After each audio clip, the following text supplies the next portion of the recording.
बिस्मिल्लाहिर्रहमानिर्रहीम, अस्सलाम वालेकुम। आज की इस वीडियो में हम ज़बानों के ख़ानदानों के बारे में बात करेंगे। लैंग्वेज फैमिलीज़ या ज़बानों के ख़ानदान क्या होते हैं और कौन कौन से बड़े ख़ानदान हैं और ज़बानों के ख़ानदान कैसे बनते हैं, तो इस मौजू पर हम बात करेंगे। देखिए, दुनिया में जो इंसान हैं वो इंसान मुख्तलिफ फैमिलीज़ से ताल्लुक़ रखते हैं, मुख्तलिफ अक़वाम से या मुख्तलिफ कबीलों से ताल्लुक़ रखते हैं। मुख्तलिफ फैमिलीज़ में, ख़ानदानों में और कबीलों में इंसानों को तकसीम किया गया है। इसी तरह दुनिया की ज़बानें जो हैं उन्हें भी मुख्तलिफ फैमिलीज में या मुख्तलिफ खानदानों में तकसीम किया गया है। जिस तरह इंसानों के खानदान होते हैं और कबीले होते हैं, फैमिलीज होती हैं, इसी तरह ज़बानों के भी खानदान होते हैं और ज़बानों की भी फैमिलीज होती हैं।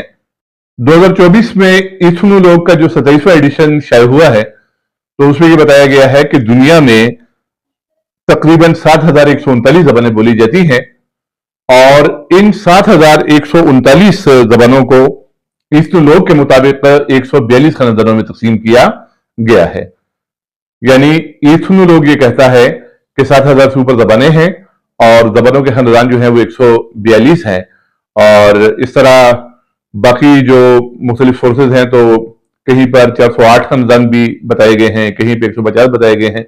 खानदानों की तादाद जो है वो मुख्तलिफ बताई गई है मुख्तलिफ जगहों पे। वो इस तरह होता है कि एक खानदान जो है तो उसे बाद लोग बड़े खानदान जो है तो बाद मुहक्किकीन उनको गिनते हैं, बाद ज़बानों के जो खानदानों के जो छोटे ग्रोह होते हैं तो उन्हें भी खानदान में काउंट कर लेते हैं। तो इस तरह खानदानों की तादाद जो है, लेकिन जो ऑथेंटिक सोर्स है इथ्नोलॉग का, उसके मुताबिक 142 खानदान जो है तो ये दुनिया में ज़बानों के हैं और दुनिया की हर ज़बान जो है वो किसी न किसी खानदान से ताल्लुक़ रखती है और ये खानदान जो है 142 है। अब हम जो बड़े खानदान है, जो अहम खानदान है ज़बानों के, उनके बारे में हम बात करेंगे। लेकिन उससे पहले हम ये देखते हैं कि ये खानदान बनते कैसे हैं। मतलब यह है कि आप मिसाल के तौर पे आप कहते हैं कि फला ज़बान और फला ज़बान और फला ज़बान का ताल्लुक फला खानदान से है और फला फला ज़बान का ताल्लुक दूसरे फला खानदान से है। तो ये खानदानों की जो क्लासिफिकेशन है ये किस तरह होती है, ज़बानों को किस तरह, किस बुनियाद पर, किन उसूलों के तहत एक खानदान में शामिल किया जाता है या एक खानदान में शामिल नहीं किया जाता। किसी ज़बान के बारे में कहा जाता है कि ये ज़बान फला खानदान की है और दूसरी ज़बान के बारे में कहा जाता है कि वो ज़बान फला खानदान की है। तो ये कैसे होता है? तो ये माहिरीन लिसानियात जो है, लिंग्विस्टिक्स के जो माहिरीन है, लिंग्विस्ट जो हैं, यानी वो तहकीक करते हैं। और एक क्योंकि लिंग्विस्टिक भी एक साइंस ही है, the scientific study of language is called linguistics, यानी ज़बानों का साइंसी मुताला जो है वो लिसानियात कहलाता है।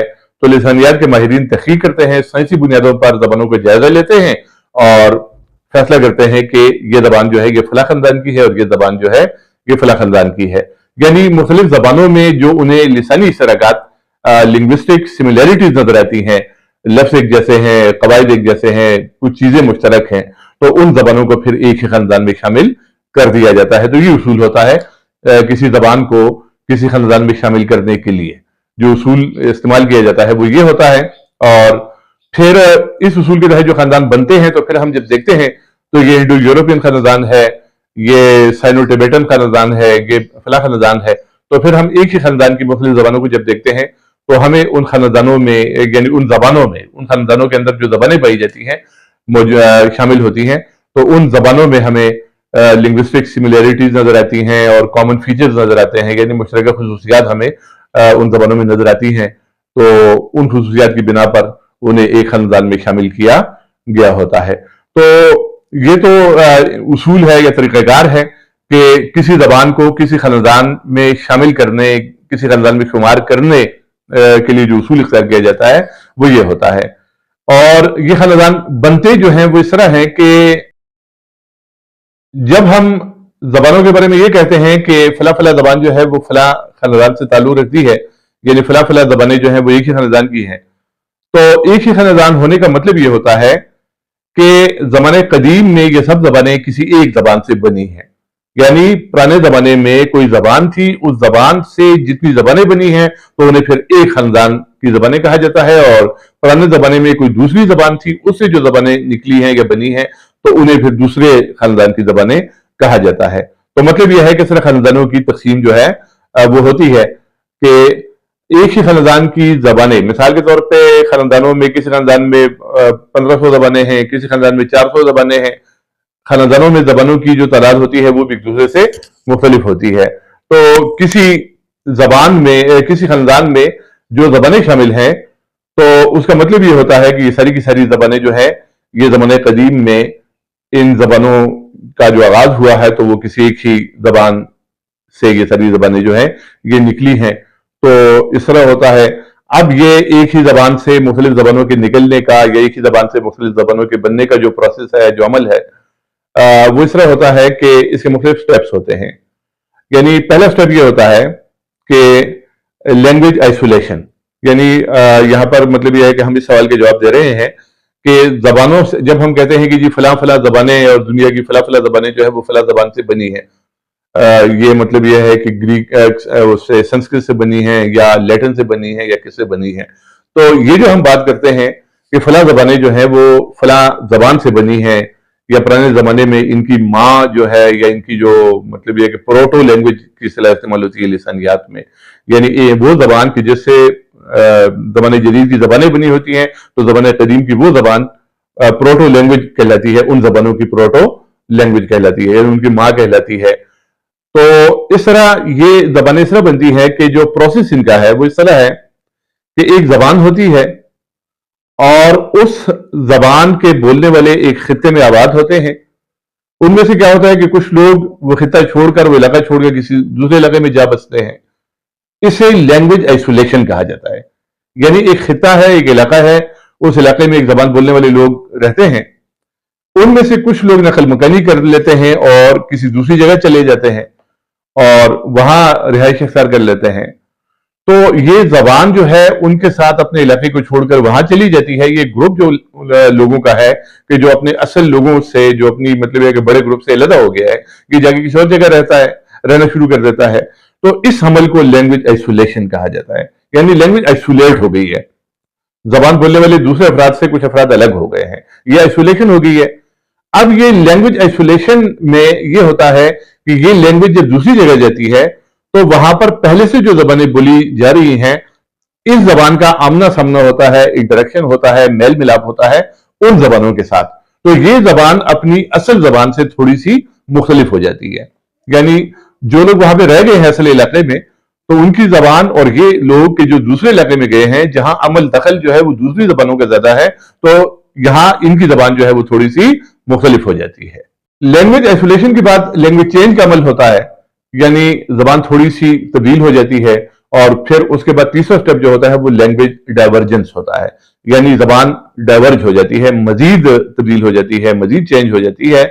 और उसके बाद जो स्टेप होता है वो लैंग्वेज कन्वर्जेंस का होता है, यानी जबान कन्वर्ट हो जाती है। वो जबान जो है रफ्ता रफ्ता अपनी असल जबान से दूर होती जाती है। लैंग्वेज कन्वर्जेंस का जो मरहला होता है तो उसमें वो जबान जो है वो काफी हद तक अपनी असल जबान के जो ये लोग छोड़ के आए हैं उससे मुख्तलिफ हो जाती है, और आगे जाकर ये जबान भी मुख्तलिफ जबानों में तकसीम हो जाती है। लैंग्वेज स्प्लिट का अमल जो है वो शुरू हो जाता है, जबानों की तकसीम का अमल शुरू हो जाता है। तो अब बेसिकली तो वो रीजन, वो इलाका कि जहां पे ये लोग रहते थे, वहां पे जो जबान अपनी असल हालत में मौजूद है, ये जबान उस जबान की बेटी हो गई। ये जबानें जो इससे निकली हैं, स्प्लिट हुई हैं, तो ये उस जबान की बेटियां हो गई। तो इस तरह जबान का खानदान जो है वो वजूद में आ जाता है।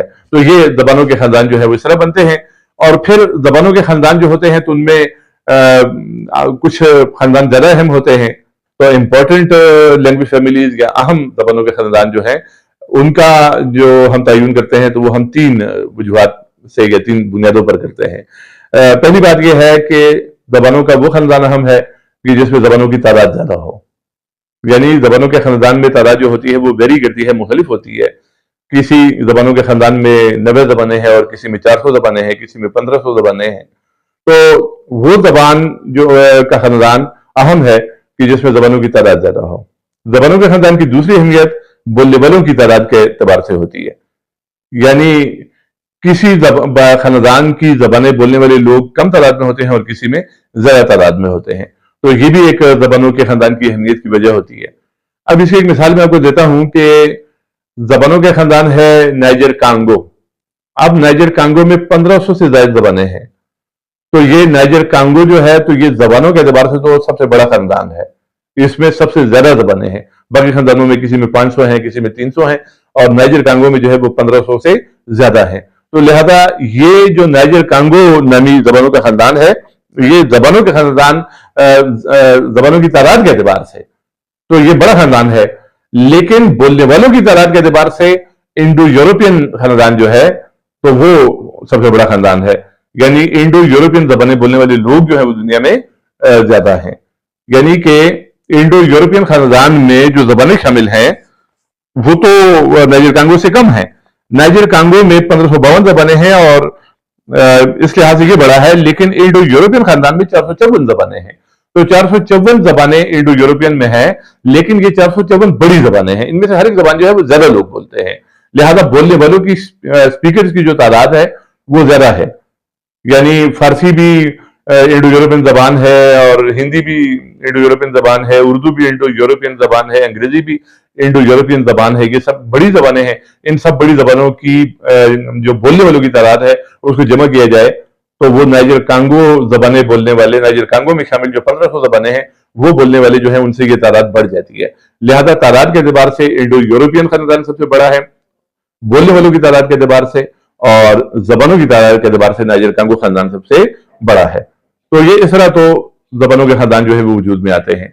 अब हम एक एक करके देखते हैं कि सबसे पहले हम ये देखेंगे कि जबानों की तादाद के एतबार से बड़े खानदान, टॉप के खानदान कौन से हैं, और उसके बाद हम देखेंगे कि बोलने वालों की तादाद के एतबार से टॉप खानदान जो है वो कौन कौन से हैं। देखें, जबानों की तादाद के एतबार से सबसे बड़ा खानदान जो जबानों का है वो नाइजर कांगो है। नाइजर कांगो जो खानदान है इसमें 1552 जबानें हैं, और ये मैं जो आपको बता रहा हूं ये मैं इत्नु लोग के 27वें एडिशन के हवाले से बता रहा हूं। 2024 में इत्नु लोग का 27वां एडिशन जो आया है तो उसमें ये तादाद बताई गई है, ये फिगर्स बताए गए हैं। सबसे पहले नाइजर कांगो है जो जबानों की तादाद के एतबार से सबसे बड़ा खानदान है, और इसमें 1552 जबानें शामिल हैं। ऑस्ट्रोनेशियन खानदान, इसमें 1256 जबानें शामिल हैं। ट्रांस न्यू गिनी खानदान, इसमें 481 जबानें शामिल हैं। साइनो टिबेटन, ये जो साइनो टिबेटन है इसमें चीनी जबान और चीन के साथ जो ममालिक हैं, चीन के करीब जो ममालिक हैं तो उनकी जो जबानें हैं तो वो साइनो टिबेटन, चीन और तिब्बत, टिबेटन का मतलब तिब्बती, चीनी तिब्बती खानदान इसको कहा जाता है, cyano Tibetan language family.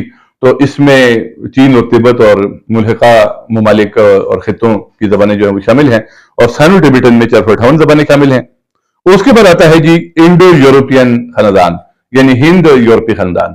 Urdu का ताल्लुक, पाकिस्तान की बेहतर जबानों का ताल्लुक, हिंदुस्तान की बेहतर जबानों का ताल्लुक, फारसी, अंग्रेजी और यूरोप और सब कॉन्टिनेंट और एशिया की बहुत सी जबानें जो हैं वो इसमें शामिल हैं। ये बड़ा अहम खानदान है, इस पर एक अलग से लेक्चर हम इंडो यूरोपियन पर देंगे इसके बाद इंशाल्लाह।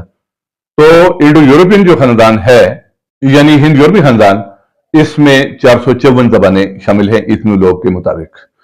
उसके बाद ऑस्ट्रेलियन खानदान में 384 हैं, और उसके बाद एक अहम खानदान आता है जिसको एफ्रो एशियाटिक फैमिली कहते हैं। एफ्रो एशियाटिक यानी अफ्रीकी एशियाई, और इसका दूसरा नाम हामियोसामी खानदान है, यानी हेमेटोसिमिटिक या सिमेटोहेमेटिक। ये हामियोसामी खानदान जो है ये इस वजह से अहम है कि अरबी इसमें शामिल है, इब्रानी इसमें शामिल है, सरयानी इसमें शामिल है, और मिडिल ईस्ट के और अरब के जो हैं तो इलाके हैं वहां पर जो मुख्तलिफ बोलियां बोली जाती हैं, मुख्तलिफ जबानें बोली जाती हैं तो वो इसमें शामिल हैं। और इस ग्रुप की जो अहम यानी इस फैमिली की जो अहम जबान है तो वो अरबी है। और उसके बाद ऑस्ट्रो एशियाटिक में 167 हैं। ड्रेविडियन यानी द्रविड़ी जबानों का जो खानदान है उसमें 85 जबानें हैं। इसके अलावा अल्टेक, यूरेलिक, टर्किक, ये भी मुख्तलिफ जबानों के ग्रुप हैं या मुख्तलिफ जबानों की फैमिलीज हैं। असल में होता यह है कि जबानों की फैमिलीज होती हैं, और एक फैमिली में मुख्तलिफ ब्रांचें होती हैं, और फिर मुख्तलिफ सब ब्रांचें होती हैं। ब्रांचेज एंड सब ब्रांचेस, शाखें और जेली शाखें, ग्रुप्स और सब ग्रुप्स, यानी ग्रो और जेली ग्रो एक खानदान में होते हैं। तो यहां तक हमने ये देखा कि जबानों की तादाद के एतबार से दुनिया की जबानों के खानदानों में से कौन से बड़े खानदान हैं। इसके बाद अगर बोलने वालों की तादाद के एतबार से देखा जाए तो इंडो यूरोपियन खानदान सबसे बड़ा है, और इंडो यूरोपियन जबानें बोलने वाली दुनिया में 3.5 बिलियन लोग हैं, यानी 3.5 अरब लोग दुनिया में ऐसे हैं कि जो कोई ना कोई हिंद यूरोपीय जबान या इंडो यूरोपियन लैंग्वेज बोलते हैं। उसके बाद साइनो टिबेटन है। साइनो टिबेटन जबानें बोलने वाले 1.4 बिलियन हैं, यानी 1 अरब 40 करोड़ हैं। इसके बाद नाइजर कांगो है। नाइजर कांगो ग्रुप में या नाइजर कांगो फैमिली में शामिल जबानें बोलने वाले तादाद दुनिया में 70 करोड़ हैं। और फिर एफ्रो एशियाटिक या हामियोसामी खानदान है, और ये खानदान जो है इसमें शामिल जबानें बोलने वाले अफराद की तादाद 60 करोड़ है। और ऑस्ट्रोनेशियन खानदान जो है उसमें 40 करोड़ अफराद जो हैं वो ऑस्ट्रोनेशियन खानदान की जबानें बोलते हैं। और इसके बाद हमारे लिए जो अहम खानदान है वो इंडो यूरोपियन खानदान है, क्योंकि उर्दू का ताल्लुक इंडो यूरोपियन खानदान से है। तो अगले लेक्चर में हम इंशाल्लाह इंडो यूरोपियन खानदान पे बात करेंगे। अल्लाह हाफिज।